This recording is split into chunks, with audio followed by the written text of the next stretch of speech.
जय Shrikrishna YouTube family. कशात तुम्ही बऱ्यात ना? मी पण बरीच आहे, तुम्ही पण बरेच असणार. शुभ सकाळ. मला ती सुप्रभात विप्रत हे मला नाही बोलता येत. ठीक आहे, चला. हां, मी तुम्हाला हे सांगते की पोट कमी करायचं. पोट कसं कमी करायचं? सकाळी योगा करायचा, गच्चीवर जाऊन थोडेसे चक्रा मारायच्या. आता हे कसं 5:30 वाजता उठावं लागतं किंवा 5 वाजता तरी उठलंच पाहिजेत. वॉक करायचं. मध्ये बरेच जणांना मला म्हणलं तुम्ही खूप तुम्ही खूप बारीक झाला, तुम्ही खूप बारीक झाल्या, पोट तुमचं खूप कमी झालं. पण मी किती मेहनत करते हे त्यांना काय माहिती आहे? त्यांना काहीच माहीत नाही मी किती मेहनत करते ते. मी खूप मेहनत करते, बरोबर. तर सांगायचं तात्पर्य हे की मी सकाळी मेन म्हणजे महत्त्वाचं काय आहे ते जे आहे, आमच्याकडे शिडी आहे ना, त्या शिडीला मी काय करते, एक मिनिट थांबा. त्या शिडीला जास्त करून उड्या मारते. शिडीला पकडून उड्या. थांबा, तुम्हाला सांगते काय करते ते. हे बघा, पहिल्यांदा हे पोट बांधलं. पोट तुमच्या अगोदर बांधलं. करकर बांधायचं. हे पोट करकर बांधायचं.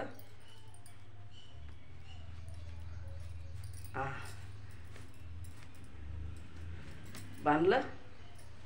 कमरेला खोसला शेव पदर. आता चला, तुम्हाला दाखवते मी कशा उड्या मारते. ताकदनं उड्या मारते. वय नाही माझं उड्या मारायचं, तरी पण काय करणार मग आता. जास्त करून माझं वजन यालाच कमी झालं. हे या उड्या मारल्यानंच कमी झालं. तोंड बंद करून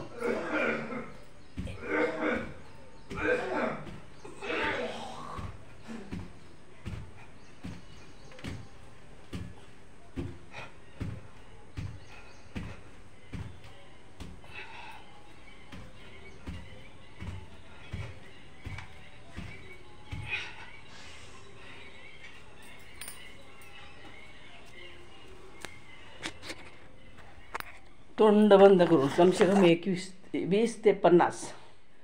पहिल्या दिवशी 20, मग नंतर 30, 40, 50 असं पंखा लावते जरासा, कारण दम येतं आहे त्यानं. कारण वय झालं आता. वयानुसार हे सगळं नाही होत. पण काय करावं लागते, डॉक्टरनं काय सांगितलं की तुम्ही जर वजन नाही कमी करसाल तर तुम्हाला गोळ्या खाव्या लागतील. ते बघा, काल पैसे असो नसो पण हे गोळ्या वाचतात असेल तर वाचा.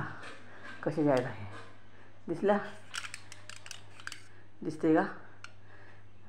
हे आहेत बीपीच्या. ब्लॉक होतात ना नसा, छाती नस, हे बीपी दिसत आहे का? आबा हे दवाई. मग ही दवाई तुम्हाला जेवण भाजीला पैसे असो नसो तरी ती दवाई तुम्हाला आणावं लागते. डॉक्टर म्हणे ती दवाई खाल्ल्याशिवाय तुम्हाला जमणार नाही तर तुम्हाला कधीही अटॅक येऊ शकते. नाही तर सोपी आयडिया की तुम्ही वजन कमी करा. मग मी म्हटलं साला हे दवाई खाल्ल्यापेक्षा वजनच कमी करा ना. मग मी काय करते, आयडिया काय विचार करी, रस्सी ओळी वर योगा, घरातली कामं तर आहेतच, आणि हे शिडीच्या उड्या मारते मी रोज, कंटिन्यू रोज. जेव्हा मन सकाळी रोज मारते उड्या, आणि दुपारी बी जरा असं वाटलं की दुपारी बी. इतका फरक पडला मला. मेहनत करा. मेहनतला भगवंत काय म्हणते, मेहनत करा. मेहनतला फळ मी नक्की देतो, फक्त तुम्ही मेहनत करा. अगोदर मला दोन्ही हात टेकून मला उठावं लागत आहे. आता उठायचं काम नाही, पटकन उठतो मी आता. आला लक्षात नाही. जाळ झाला माणूस की बाथरूमला त्रास, जेवण केलं की उठायला त्रास, म्हणजे असं त्रास होते. आणि एक गोष्ट आहे काय फॅमिली, आपलं शरीर चांगलं तर सगळं जग चांगलं. शरीर खराब तर कोणीच कोणाचं नाही. कोणी नाही कोणाचं नाही, एकटं जायचं. ज्यावेळेस तुम्ही बिस्तारात पडसाल ना त्यावेळेस तुम्हाला कुत्रं विचारणार नाही. तुम्ही किती पैसा कमाव काही कामाचं नाही, प्रॉपर्टी कमाव काही कामाची नाही आहे. म्हणून म्हणते शरीर चांगलं ठेवा, शरीरपोक्ती, आणि चांगले कर्म करा. म्हणजेच कसं शरीराला त्रासही होत नाही आणि सगळ्याच गोष्टी, आणि समाजालाही त्रास होत नाही. नाते कशाला त्रास द्यायचा आपण कोणाला त्रास. सगळे आपापल्या लाईफमध्ये बिझी आहे तर कोण आपलं करणार आहे.